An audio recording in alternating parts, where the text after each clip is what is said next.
Decorators are special functions that return other functions, and they're used to modify the way that a function works. There's a special syntax for using decorators in Python. Let's take a look at how that works. We'll make a working copy of decorators.py. We'll call it decoratorsworking.py, and we'll open that up. And we see we have our duck example here. And this one has a properties variable that's getting set by the keyword arguments.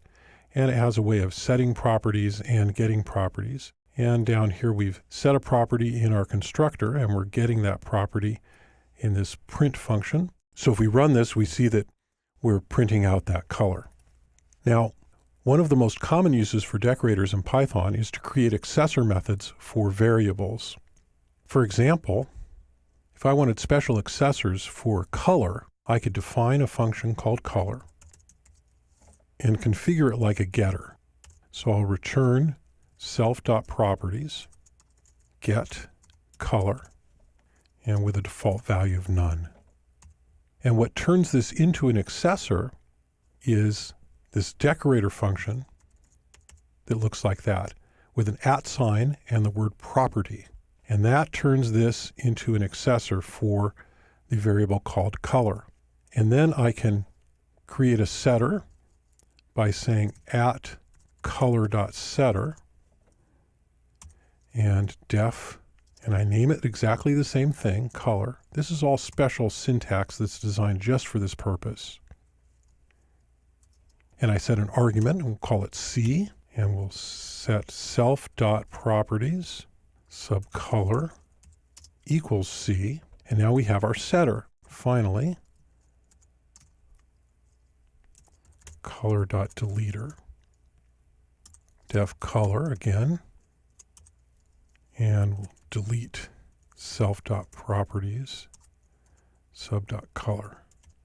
And what this allows us to do is this. I can say Donald.color equals blue. I don't need to initialize it here anymore. So if I save that and run it, we'll see that it still works the way that we want it to. And here I can just say Donald.color. Now, this might look like I went to a lot of trouble to just be able to use a property that I could have just used without all of this trouble, and it would have set the property in the object and read the property from the object. But the beauty here is that now it's under the control of the object. And so if I wanted to do something else in here, when I set this, if I wanted to save it to a database, or if I wanted to create a database based on a file name, which is an example of how I've used this recently. And then in the deleter, if I wanted to close the database based on that file name.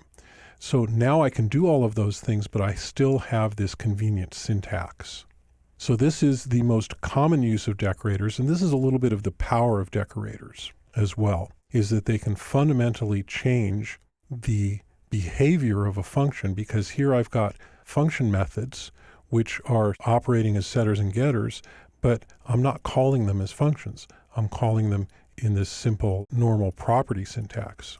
So that's the power of decorators, and that's a simple example of how you can use decorators in your objects.